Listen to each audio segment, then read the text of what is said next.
Pretty legit, right? Yeah. Yeah. Got some dubstep in there and Gets the people going. gets them going. What's up, buddy? Oh, living the dream, bro. Living the dream. Living the fucking dream. The speed bump dream. I'm gonna become a speed bump if I'm on that road much longer. Welcome, my buddy. What I was gonna ask you. I should have asked you before I started recording, but do we say your road name? It doesn't matter. Do you want it? We call him this is Robert or Rob Hooligan Hagler, as you can guess. Hooligan. All my social medias go by Hooligan. So Rob Hooligan Hagler.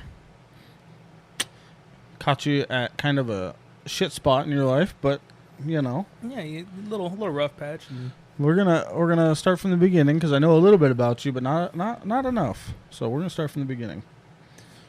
how far from the beginning do you want to go? Are you from here? No, I'm from Cali. You're from Cali. From Cali. Oh, so, fucking me, I am too. Jason is. I'm from the Central Valley. Like if you think of Cali, Yeah. like the beaches and like San Diego and San Francisco, yeah, that's not where I'm from.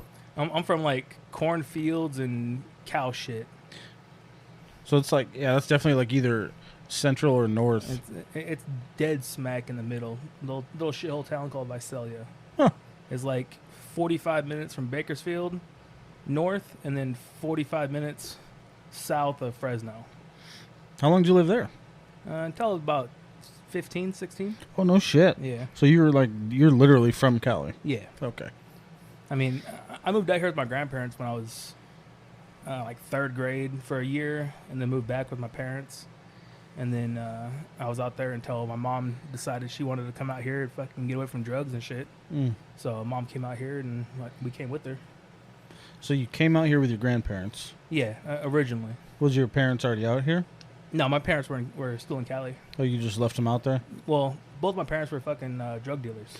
Oh, yeah. So, and they split when I was like 13, so then they became rival drug dealers. Oh, my God. Dude, it was fucking great. You serious? Yeah. What the fuck? Yeah, both of them sold I don't know what the street term is anymore. I've been out of it so long. But they're both meth dealers. Shit. So, from the time I was, as far as I can remember, dude, both of them sold meth. And when I moved out here, my mom got clean and moved away from it. But my dad was still slinging out there. So I'd come out. I was out here, and then I'd go to visit my dad on the weekends, and became part of the street life out there. Oh, shit. Yeah. Damn. So are they? Were they technically together, or are they together? Well, they're both dead now. Oh. Well, my mom passed away about 3 years ago. My dad is dead to me. So. I see. Okay. You know what? When you say it like that, I do kind of recall some of the conversations you and I have had about it. Yeah, I don't want to go too public with my dad's side. Yeah. But Yeah, I understand. He's dead. I just tell people, yeah, both parents died. From what you told me, I could see definitely why. So, damn, man. And your mom just recently passed? Yeah, she passed in 2019. And 2019 sucked, bro. Like, it was pre-COVID, so like everybody talks about, 19 was the best year before COVID. No, dude. 19, I'll take 20 fucking COVIDs over 119. Yeah? Yeah. And that, if I recall right, is when you found out most of the stuff about your bio dad? No, well, yeah, when the beginning of 19, I went through divorce. I was with my ex-wife for like 9 years. So I went through divorce with her, and then like 2 weeks later, I find out all the info about my bio dad. And then I literally tried to kill him in front of the cops. Like, cops had him handcuffed on the street, on the sidewalk. Mm-hmm. And I walked by and tried to kill him. Shit. So I almost ended up in jail myself. Yeah, without getting too much farther into that, that's fucking insane, man. But yeah, that the beginning of that put me down like a little dark hole for a minute. I'm sure. And then that was January of 19. And then April 19, my grandpa died. My grandpa was like my dad to me. I was going to say your grandparents sound like they were more your parent figure. Yeah. Well, my mom was always there. I mean, no matter how high she was or what she was doing, she was always there, always make sure we were taken care of. Mm-hmm. But my grandpa, like, he's not even my biological grandpa either. He got with my grandma when I was, oh shit, I want to say like 8 or 9. God, he sounds like a good dude. Yeah, dude, he was amazing. Him, and that was on my mom's side, and then my grandpa on my dad's side was also like a step grandparent. The two of them basically raised me and taught me how to do what I do now. But he died in April 27th of 19. Fuck. And I went down a complete. I mean, I was already spiraling, Right. but then I went down like a complete fucking dark rabbit hole, drinking, drugs, Mm-hmm. women, just anything I can think of to get my mind off the shit. Right. Yep. And then May, I ended up having a stroke. That's right. Like I had 2 small strokes before that one, but then like May 4th, I was supposed to be a bouncer over at La Perla in Glendale, little Mexican bar for Cinco de Mayo. Mm-hmm. And I took a nap and woke up, couldn't feel my face, couldn't feel my arm, my leg. Oh, so you got the full effect? Oh yeah, dude, I was completely paralyzed. Oh my God. And my girlfriend at the time was at work, so I was literally in the apartment by myself. We were upstairs apartment, and I'm like, yeah, dude, if I call 911. I'm like, yeah, something just doesn't feel right. Something seems to be missing. I crawled on my hands and knees and got to the fucking front door to open the door. Oh shit. And they come in, check my blood pressure, check my blood sugar, and my blood pressure was 197 over 198. Holy. 217 over 198. That's high, right? Oh, that's deadly. Yeah. And the paramedic's like, yeah, man, we don't really see anything wrong with you. Your blood pressure's high. Excuse me? Do you want to go to the hospital? I'm like, fuck yeah, I want to go to the hospital. I would, yeah. Let's take that trip. So they carried me. It took 4 firefighters to carry me downstairs. I mean, at this time I was playing semi-pro football, so I was like maybe 290, 300. Mm-hmm. And so it took 4 firefighters to drag me down, and I coded out in the ambulance, completely flatlined. No shit. Yeah, like if I would have refused medical service, I wouldn't be here right now. Right. For sure. But I flatlined in the ambulance, and they shocked me and brought me back to life. And then pulling up to the hospital, they had to shock me again. I flatlined twice on the way to the hospital. And then God. had to learn how to walk and talk all over again. Did you? Yeah. Fuck. 96 days I was out of work learning how to walk and talk. I fought like hell to get back to work. And when stuff like that happens, like there's nobody funding this, right? No, bro. Like I was living on. I just went through my divorce. Right. I had my own house, living on my own. I was working. I don't know if I can say the name or not. I was working for the yellow tow trucks. Oh, okay. Okay.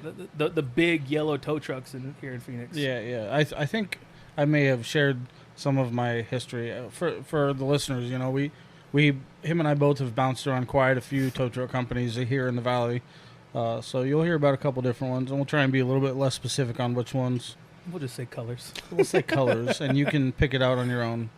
But yeah, I mean, I was working there, and I had great benefits when I was there.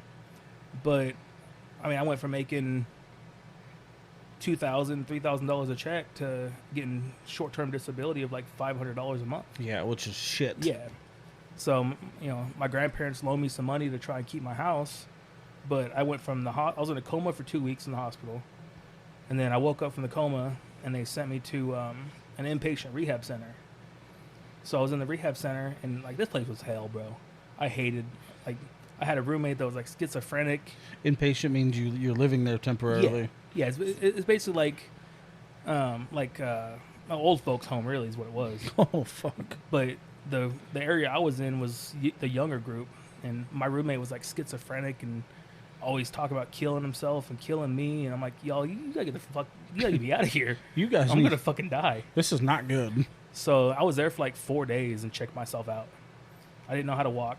I stole a fucking wheelchair to get myself out to the car where my mom got there to get me. Mm-hmm. But yeah, I went and moved in with my mom, gave up my house, basically gave up everything. I went home, went with a buddy of mine, and picked up a bunch of my clothes and stuff, and left everything else in my house. Such a scary perspective, man, that you can have things heading in a completely solid direction, and then literally just waking up can change that direction in a fucking blink of an eye. Yeah, dude, like I literally went to sleep like that day, May 4th. Me and my girlfriend at the time went up to Sedona for lunch. Like, we literally went up to have lunch. We were watching TikTok and seen some wings that they had up there. So, like, yeah, let's go try them out. We both worked this afternoon, so we went up early in the morning, had lunch, came home. She got dressed, went to work, and I'm like, I'm going to take a nap. I'm about to go work until 3, 4 o'clock in the morning. I'm going to take a nap. When I woke up, it just wasn't right. Like, you go to sleep, you're feeling totally fine. I mean, I was playing with the white powder at the time and, drinking a lot, but that day, I don't think I did anything that day. Did they tell you what truly attributed to it? No, they didn't find out until like 4 months ago what actually happened. When you were going through all your other stuff. Mm-hmm. But going back to 19, during my recovery process, my mom died. Fuck. Dude, like, That's why you said 19 was a fucking year. Well, I was sitting up at Lake Pleasant. I was in my pickup truck. I had my AR-15 sitting on the floorboard. The pain of my head, like the headaches I was getting, I didn't know how to walk. I can barely talk. My whole left side was still weak and basically paralyzed. But I still was able to drive myself around because I used my right side. Right foot for gas and brake and right hand for steering and shit. So I went up to Lake Pleasant and I was done, dude. I was going to end it. Yeah.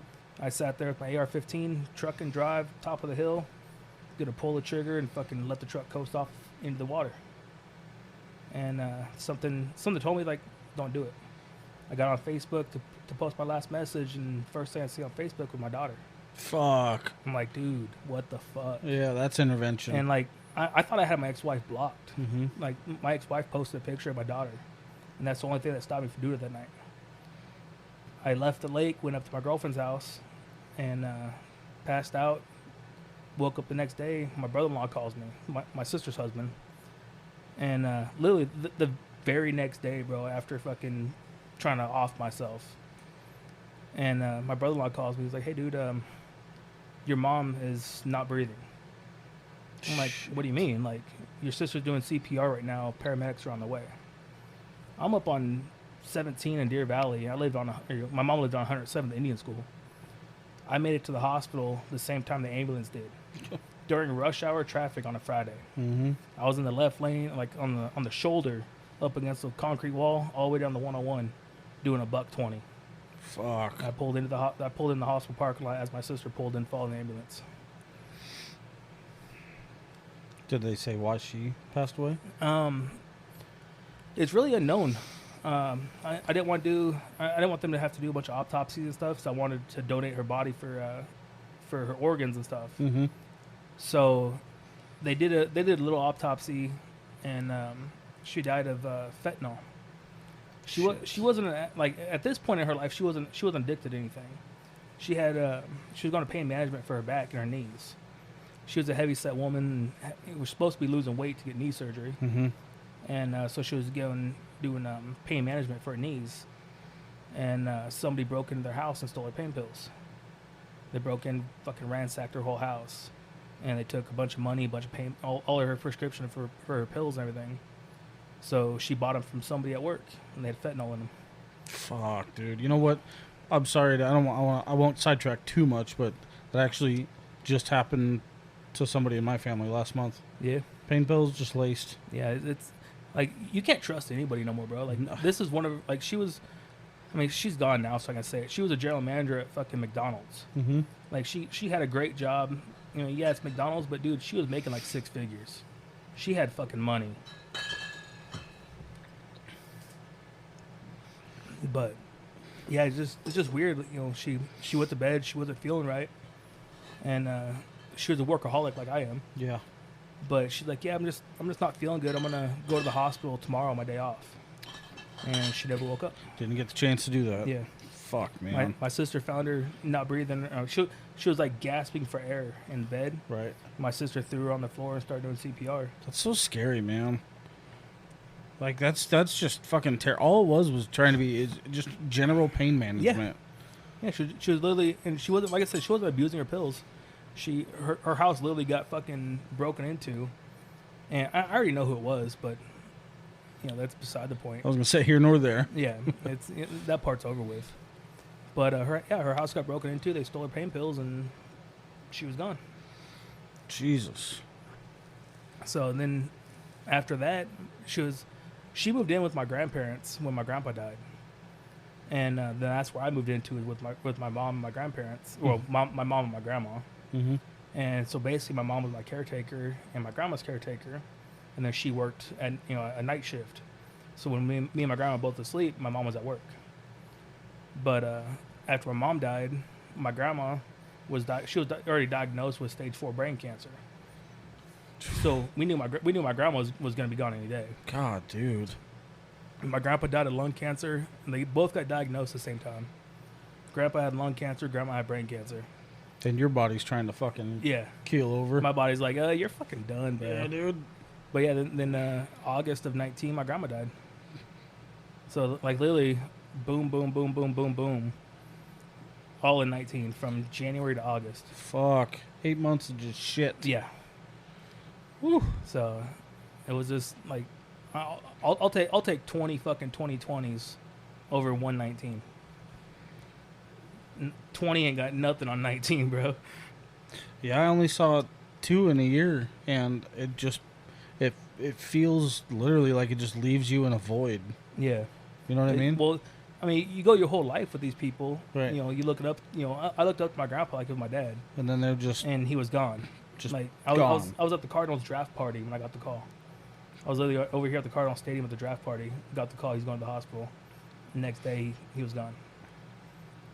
But I mean, I'm lucky enough to say I was there when my grandpa took his last breath, and when they finally took my mom off the ventilators, I was there holding her hand when they took her off too. I mean, that's a benefit. Yeah, you got to say your goodbyes, kinda. I didn't get to say goodbye to my grandma. I mean, we really didn't have the best relationship, me and her. Mm-hmm. But when my mom died, she moved to Missouri with my aunt. So my sister and her family flew out there for her last days. But I stayed back here with the animals and my job and kept working. Jesus. So knowing a little bit more about your story, was this part of the reason that you guys took the adventure to Arkansas? Oh, absolutely. Just to get the fuck away from that shit? Everything that had to do with my dad, the family decided, once he got out of jail, the day he got out of jail, I was going to kill him again. Mm-hmm. I was dead set. You're getting released from Lower Buckeye Jail. I'm going to be there August 8th. I remember the date, bro. I still remember the date that he got released from jail. Mm-hmm. That's how much hatred I had for him. But my whole plan was to be at the jail the day he got out. I was going to fucking take him out right there. I didn't care what happened to me. But I was, that's actually when I met the girl I'm with now. Me and her ended up going to Vegas that weekend just so I wasn't in town. Mm-hmm. Just so I can get away, and that way if something happened to him from somebody else, I wasn't here. Yeah, smart move. Alibi. Yeah, I'm on record in the court during his sentencing hearing, telling him I'm gonna kill him right in front of the judge, in front of the bailiff, everybody, bro. So they're watching you. Court reporters sitting there typing away. That's crazy, But man. yeah, when 2021 came around, when we decided, well, the end of 2020, we decided, I'm gonna sell I had a party bus business. I was making damn good money with that. Mm-hmm. And I was working at the yellow or the orange tow trucks at the time. And I was like, it's time to change up and go explore, fix things a little bit. Well, I mean, my whole life I've been working. Since I was 15, I've had a full-time job. Mm-hmm. I started when I was 15. If I wasn't playing football in high school, I was washing dishes at the pizza place down by my house. I was gonna ask you a little bit more about that too. Did you go to high school out here? Yeah, I went to Westview. Where's that? Over in Avondale, 107th and Indian School. Oh, okay. Okay. Yeah, I went to Westview freshman, sophomore, half of my junior year. And then I left junior year and went to a charter school and graduated my junior year. I graduated a year early. You got your diploma? Yeah. Oh, yeah. Yep. I was actually, so I was 16 when I graduated. So I guess I was probably 13 when I moved here. Because I went here all through high school. So I was probably late 12, early 13 is when I moved here. So I kind of feel a little bit like in the fact that you had to go to work early on, You know, I can kind of empathize a little bit with that because I had to do the same thing. Well, I've been hustling and making money since I was like 10.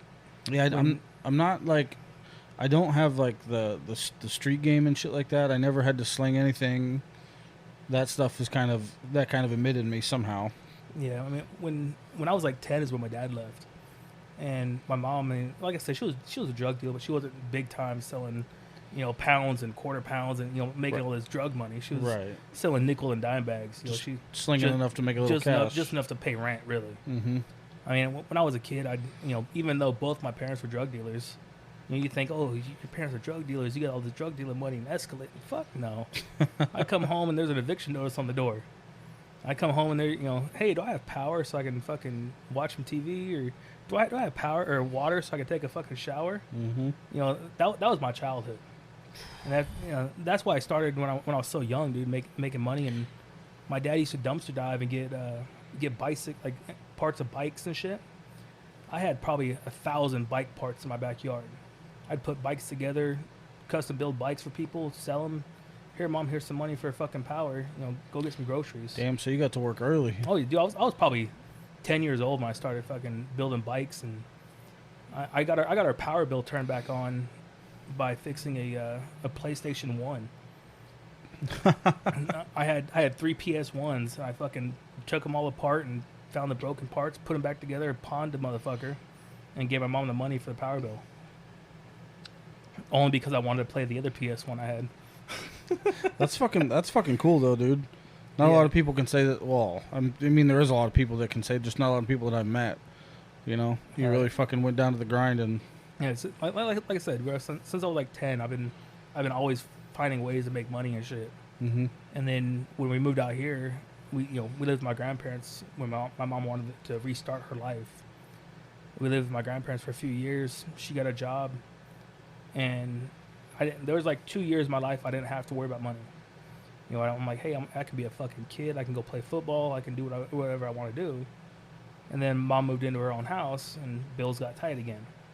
She didn't have the drug money to fall back on. She didn't have, any kind of a hustle to fall back on. She had her regular 9 to 5. So at that point, I started going back to my dad.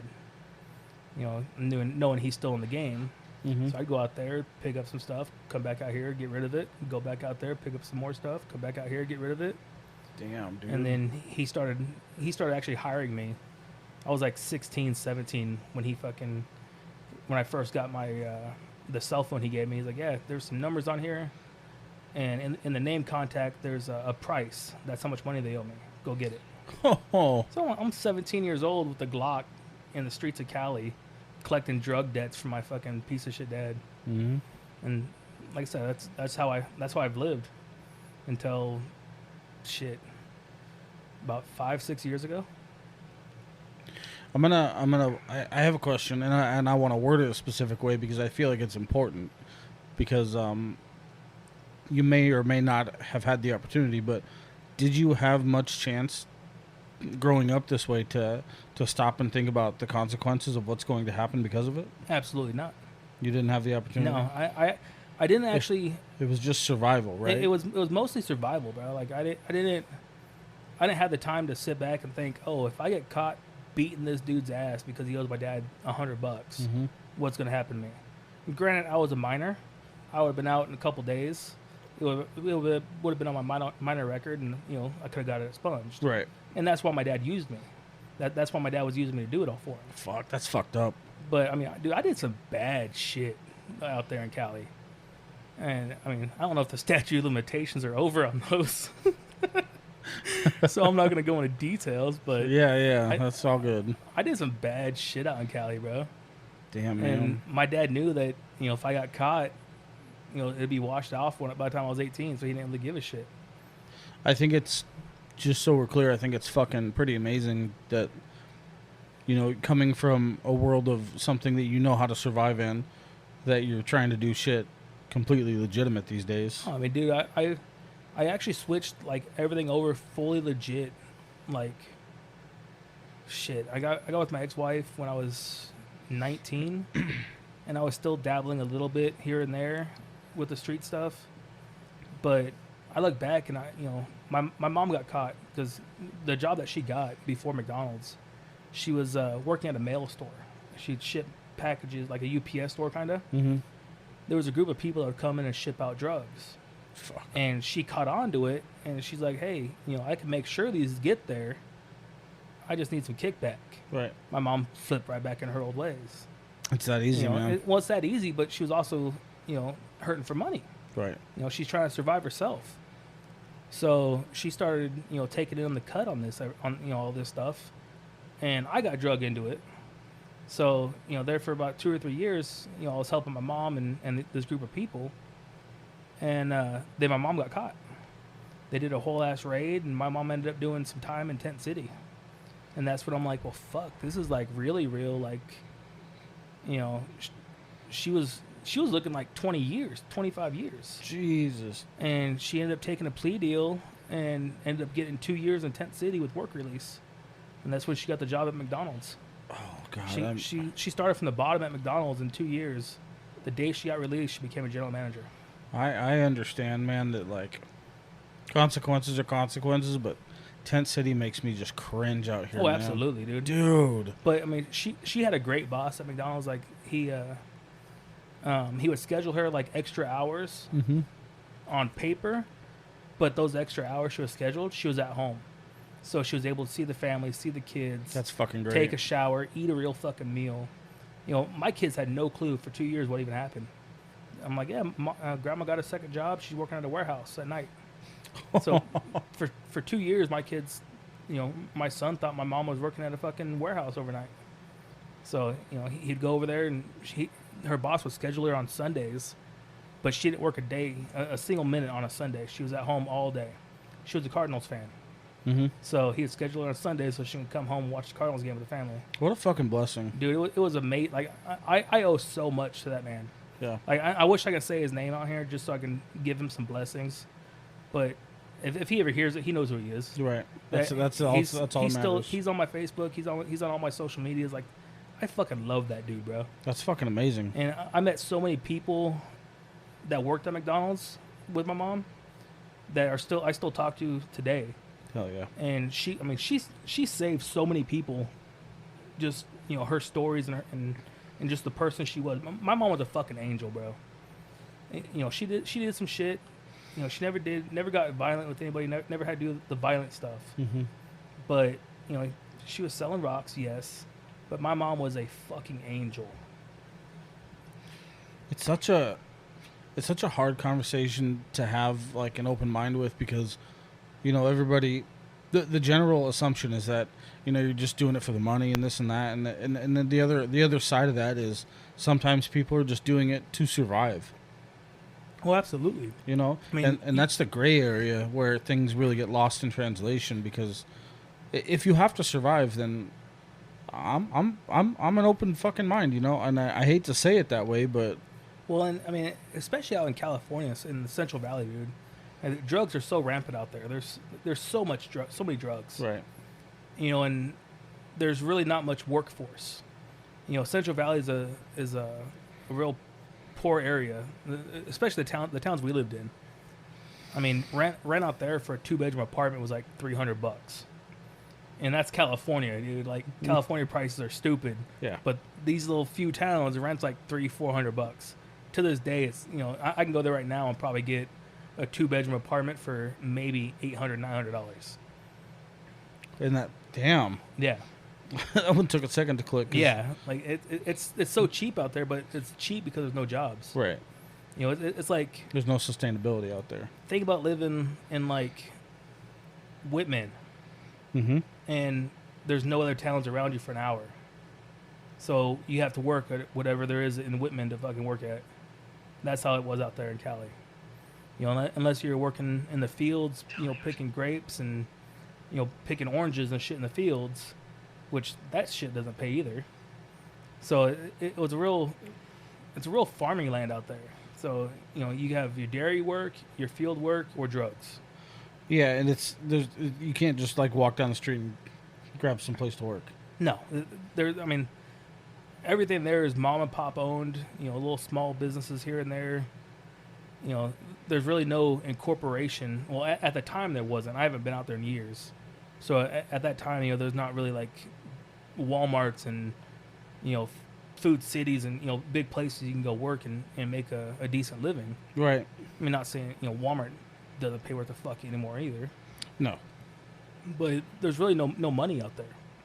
There's no factories you can go work at and, you know, work a fucking 9 to 5. So my parents started selling drugs. It's crazy to think that like even in this day and age with what you and I are doing, we are at the top of the middle class, as far up as we can be, you know, without being somewhere extremely corporate and highly invested. I mean, we have the potential to make so much money, what we doing. Right. You know, being commission, there's a chance to make so much money. You know, if you work a salary job, you know what you're making every month. You gotta stay off TikTok, bro. Dude, I'm not. I'm trying to fix something and it's not happening. But like no, with like tow trucks, you know, working commission, there's no ceiling. If you're busy enough and you can run, you know, like the hours we ran at the Orange Company. Mm-hmm. Shit, think about how much money we make right now.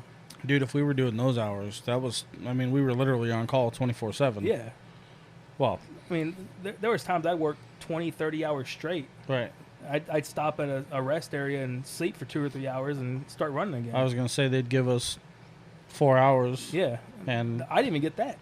I live too far. I live too far out. You're right here by Anthem. yeah. I live, you know, 20 miles from you. It was So it was it's such like, such a get a bizarre couple experience, hours. man. Yeah. I do think about that, but Well, I think about it a lot because, like, I really learned what my body can do. yeah. You don't- You push your shit. you don't actually, like, understand, like, you know, people who work 40-hour weeks. Yeah. There was one week I worked 121 hours. There was only, what's there, like 142 hours in a week or some shit? Right. I worked 121 hours, bro. I would pack a bag. I'd pack a suitcase. When my first day on, my old lady would drop me off in my truck. I'd jump out with my suitcase. I had all my work uniforms in my suitcase. I'd take showers at truck stops. There was definitely a couple of weeks where there was only like, you know, 3 hours of sleep in a 24-hour period. Oh, absolutely. And just do it again, and you. I mean, there was a time I was running for like the longest I ever ran over there was 42 hours straight. And the only reason I didn't make it to 43 is because I fell asleep on the 17. I think I fucking remember that too. I fell asleep on the I-17 and 7th Street or 7th Ave. And I was in the right lane. I woke up. My driver's side front tire was climbing the fucking barrier. Oh, shit. About ready to flip. Oh, shit. And I had like a big F-350 in my bed. So yeah, that's the only reason I didn't make it to 43 hours. So I had like 22 miles or 22 minutes to go. So I'm like, yeah, I can make it. I can make it. But that's when I learned my limit is 42 hours. It's amazing what you find out when the pressure is applied and you have to survive. Yeah, I mean, and you know, I sit and look back at it now, like, what the fuck was I doing? Right. Was it actually worth it for, you know, for the paycheck? Absolutely not. Like, I could have killed myself. Yep. I could have killed, you know, my wife and kids could have been driving on the same road I was on. I could have hit my wife and kids and fucking killed them. Yep. Because I was tired. Mm-hmm. Like, you know, I'm appreciative that I learned what my limits are, but don't push your fucking limits. Well, dude, it was like being in that kind of a situation and then making the phone call to say no, and then your no being just unheard. Yeah, just like, well, we have one more that we need to do, and we have there's this and there's that, and you just feeling like that's defeat. Like, fuck, really, dude. When before you came on, my brother-in-law, we lived when my grandma died. My sister and brother-in-law moved in with me. And I was still at my grandma's house, so I ended up getting my brother-in-law a job up there, and so we had both trucks at the house. It was nice. You know, whenever he was off was my first day on, so I literally jump in his truck and run a couple calls and end up back up north. Got my truck, Mm-hmm. and then his first day on, I'd give him a ride up to his truck. So we weren't using any of our own gas. You know, Right. It was 101 miles from my house to the office. So I'm like, God damn. I don't really want to use my own gas. No. So I mean, it worked out having him, along there with me. But I was in Anthem. I got a call. I forgot what it was, but he ended up getting a DPS call in Anthem. So he went and got that, pulled into the Circle K up there. He's like, dude, I'm too fucking tired. I can't do this. God. I'm like, all right, well, this call is going back to Phoenix. I actually think I was going by my house.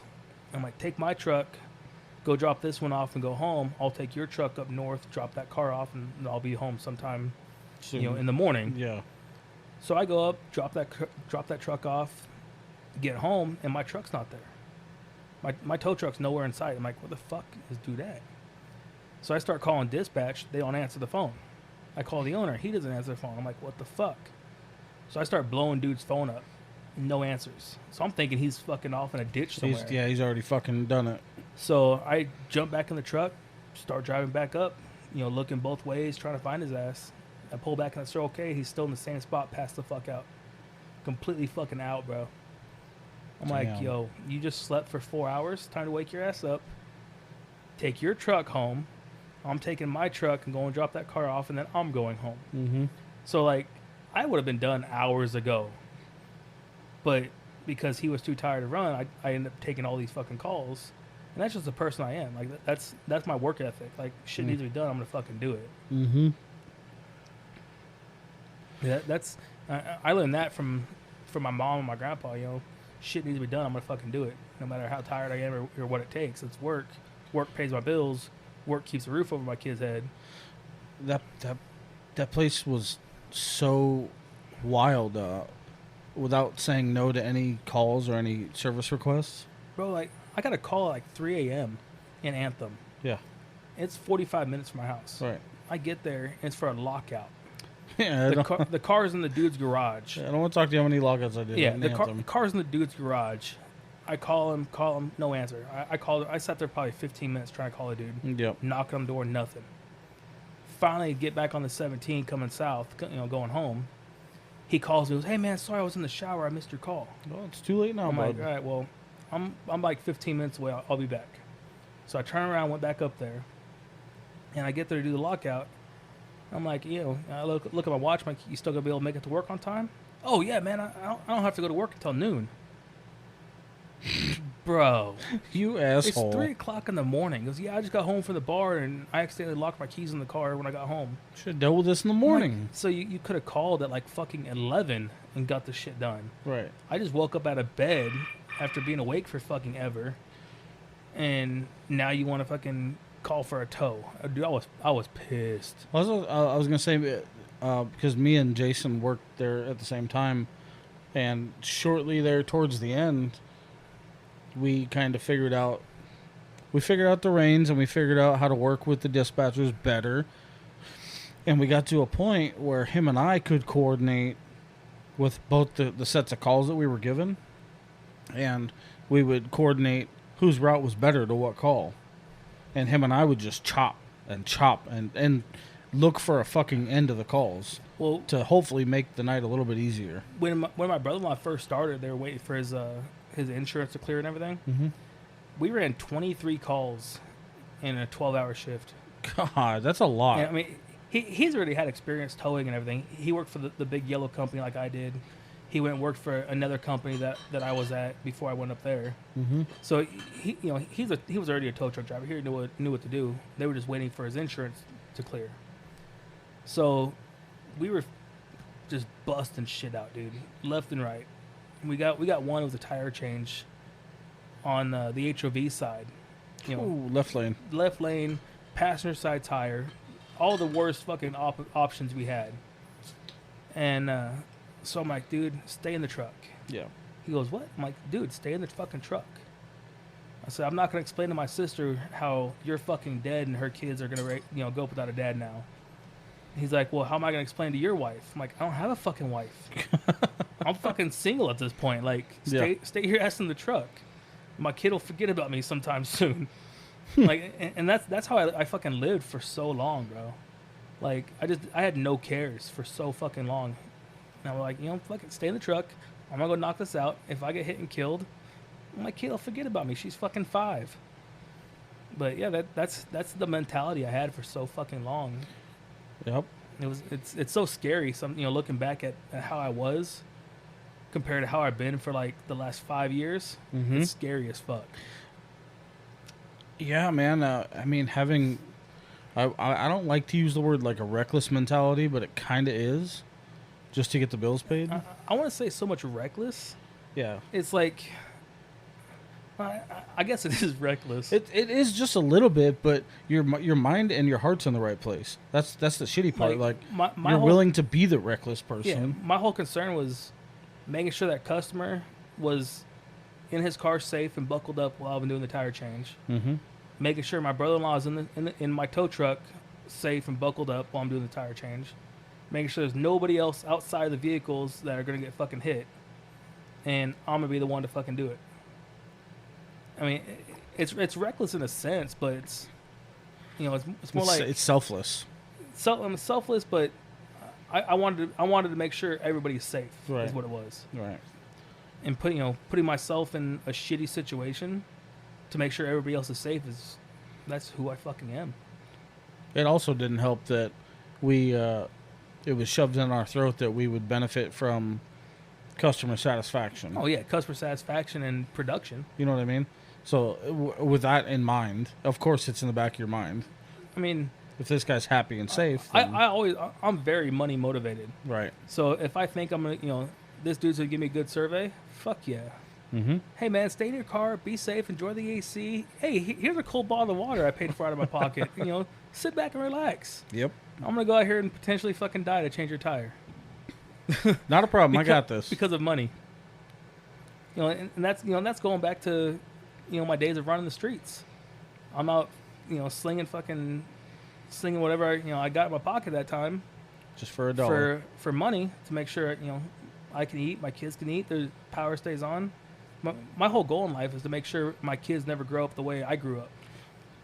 That's exactly it, dude. Make sure my kids don't come home from school wondering if there's water to take a shower, right? Power to fucking watch TV, if there's gonna be food in the fridge, if the power's gonna be on to keep the fucking milk cold. I don't know how many times I come home from school and there's an ice chest in my kitchen. Shit. And I'm like, yep, we have no power. So let me guess, the milk is on ice with salt in there to keep the ice, ice cold. Open it up and sure as shit, all the stuff that's in the fridge trying to stay cold is in the ice chest. That's fucked up. And that was my childhood, bro. Yeah. That's how I grew up, and to this day, my kids ain't never gonna see that life. Well, I mean, it's the right mindset to have. And no matter what I gotta do to make sure it happens, if I lost my job today, I have 20 other ways I can go make money. It might not be the best ways, the safest ways, but my kid's gonna eat. That's one of the things that's always scared me the most about leaving here, is all the resources that I have. Oh, dude, when I moved to Arkansas, yeah, I was scared shitless. Yeah, all your ways are gone. Yeah, I mean, I sold everything I had out here. I sold my house, my party bus business. I gave my truck to my father-in-law. Dude, I literally got rid of fucking everything and sold everything. I moved to Arkansas with a 1996 Dodge Ram, loaded down with a fucking U-Haul, 8x10 U-Haul trailer. That's all we took out there. Jesus. Nothing. I didn't have a house lined up. I didn't have I had a job lined up is what I had. I was supposed to be the general manager of a company out there. But I had a job lined up is all. We didn't have a house lined up. We didn't have anything lined up. I've been to Arkansas for 1 week, a month before, to go visit, to look around. Mm-hmm. And that's all I knew about Arkansas. Why Arkansas? What's out there? Not shit.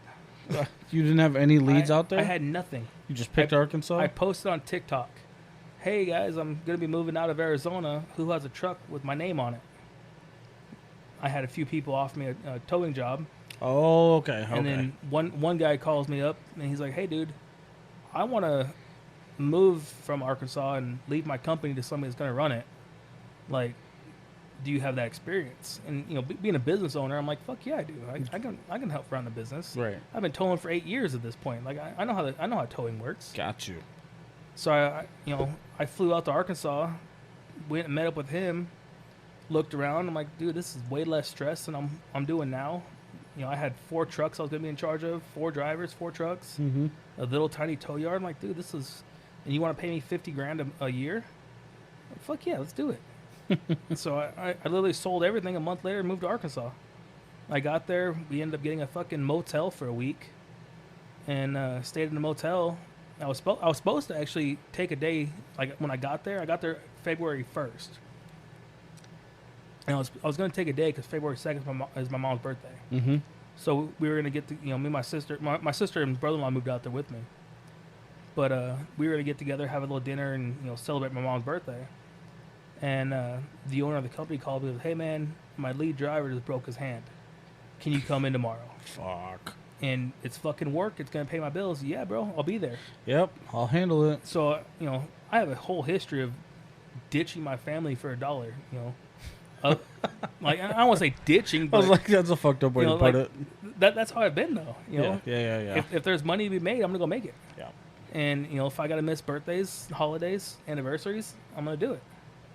When you have to provide, you have to provide. Yeah, I mean, that's just how, how I grow up. Right. If there's, I can't tell you how many times my dad has been out running the streets and fucking collecting money on my birthday, or my mom collecting money on my birthday and not being there. And that's all I've known. Right. So when dude calls me up and says, "Hey, the driver broke his hand. I need to see if you can jump in a truck for me." Absolutely, I'll be there. Yep. We'll get it done. And about a week after we got there, we found our first house, and I paid cash. I went and looked at the house. Somebody else already put an application in on it. And he's like, "Yeah, if they're not here tomorrow by 3 o'clock, it's your guys's. But I need cash for deposits. And all my money's in my bank account. I have Desert Financial. So I'm like, I can only pull $300 a day out of my account." Shit. So, and this dude wants, like $1,500 to move in. So I'm like, "Well, give me, come 3 o'clock tomorrow, 3:01, call me if it's ours. I'll fly to Arizona. I'll get the money. I'll come back out here." And he's like, "Really? You going to fly there?" "Yeah, dude, I need to get my family in a fucking house. Right. We're living in a motel right now." Mm-hmm. So I flew out. He calls me at like 3:15 the next day. "Hey, the house is your guys's." "Cool, I'll be there." I showed up, gave him the $300 I can pull out, bought a plane ticket, hauled ass to Little Rock, jumped on a plane, flew out here, pulled the money I had in my account out, went back out there, paid my rent for the first year. God damn. Paid my whole rent in cash for my first year. I'm like, "Here you go, man." And that's how we started off in Arkansas. Like, "Hey, I don't have to worry about rent for a year. Power bills are cheap, water bills, cheap as fuck. Like, there's nothing to worry about." Is it a world of difference out there? Oh, absolutely, dude. It's like Arkansas is so fucking weird. Like out here, like you can't trust anybody out here, bro. No. Like if they're like, "Oh yeah, let me borrow $20. I'll give it back to you, tomorrow." You got to sign a fucking contract out here. Yeah. Out there, 100%. out there, you shake the dude's hand. "Hey man, give me $1,000. I'll pay you back in 2 weeks." You shake his hand, and he's good for it. It's it's so different out there, and that's how I was like raised. Being in the drug game and shit is, you got to take everybody by the word. You can't put anything on paper because if cops come, shit's on paper, then you're fucked. Right. Damn, dude. So out there, somebody says they're gonna do something or want something, you shake his hand, and that's how it's done. Arkansas. I mean, I loved Arkansas though, dude. It was so beautiful. Yeah. I didn't know a single fucking person out there. I bet you that was kind of nice. I mean, it was. I know it is, but it isn't. But when you want to meet up at a bar and go have some drinks with somebody, or go have a nice night out, you don't have anybody. Yeah, that's true. You got people you meet at work, but at that time I was everybody's boss. So nobody wants to see your ass. Nobody wants to fucking go out and have a beer with their boss. Right. Especially when you some dude from Arizona that's 30 years old. This guy just fucking flew in and took the boss position. Yeah. You know, some of these dudes have been there for 7-8 years, and then all of a sudden this random ass white boy from Arizona shows up and, hey, I'm your boss now. You gotta do things my way. By the way, fuck, dude. He was, I mean, Arkansas is so beautiful though. If I can go back, you know, for a vacation, Yeah. there's so much to do out there, but there's nothing to do at the same time. Does that make any sense? Yeah, it does. I was just reminiscing a little bit. I got to spend a little bit of time in Iowa. Never been. Huh? Never been. I mean, it feels like the same thing you just described. Did the Walmart close at 9 o'clock at night? Well, yeah, the one that was 45 minutes away. There was 2 Walmarts in our town, and one of them closed at midnight. The other one closed at 9. Everything fucking in town, like all of our 2 street lights, everything that was out there would be closed by like 9 or 10. Thing about being a tow truck driver, getting a call at 2 o'clock in the morning when you're dead ass fucking tired and you're just waking up, and you want to stop and grab a Monster to wake up. Can't. You can't. There's no 24-hour fucking gas stations. Dude, I didn't think about that. Dude, it was so miserable. I just remember how like green it was. The green really stuck out to me. Arkansas is green as fuck. Yeah, that's the one thing. Like, it was. Well, we got a lot of snow. Did you guys get snow? So I was told there's no snow in Arkansas. Like when I got there to visit, it was end of December. Oh yeah, Arkansas. That's fucking. That's the South. Wait, the deep South. Wait for it. when our plane landed, it was cold as shit. Yeah. And you know, being in Arizona for 15 years, I'm like, yeah, dude, I don't know about all this cold shit. Mm-hmm. That night, we get a layer of a little dusting of snow. Mm-hmm. So I'm talking to some people out there. I'm like, man, I don't know about all this. And there's snow on the ground. He goes, oh no, this doesn't happen. This isn't normal. I'm like, oh, okay, so this is like a once in every couple years type of thing. He goes, yeah, like once in every 20 years. I'm like, oh, okay, cool. And, I can handle that. We move out there. 2 weeks after we're there, we're still trying to move into our new house. Like I bought all brand new furniture and shit, so I've got boxes and boxes just in my front yard of like couches and entertainment centers and shit. And we get 3 feet of fucking snow. God damn. 3 feet. You're like, you motherfucker said it wasn't gonna do this. But in Arkansas, they say they don't get snow, so they were prepared for it. The whole town shut down for like 2 weeks. Like, it's like Texas when it froze over. It was that same year. Oh shit. Yeah, the same year Texas froze is when Arkansas fucking got 3 feet of snow. Damn. And then the very next year, we had an ice storm. Oh shit. Like, talk about turning your life around. I went from selling drugs and beating the shit out of people to being a corrections officer in the state of Arkansas. So I'm coming home from the corrections academy one night, and there's ice storm, bro. Like, you can't see I couldn't see the hood of my truck with this ice. I had a white truck, so I blended into the fucking roads. Right. I'm trying to drive. I end up in a ditch. Throw it in 4-wheel drive, get myself out, drive another 100 feet back in a fucking ditch. God damn it. Like, Arkansas got so much fucking snow those 2 years. And everybody said, oh, it doesn't snow here. It doesn't snow. Bullshit. My ass, it doesn't. Because I just got fucked twice in 10 minutes. Yeah. Shit, man.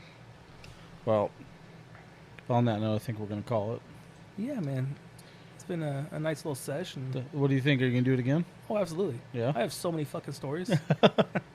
Good. Like, I'm an open book at this point. Yeah. No fucks given.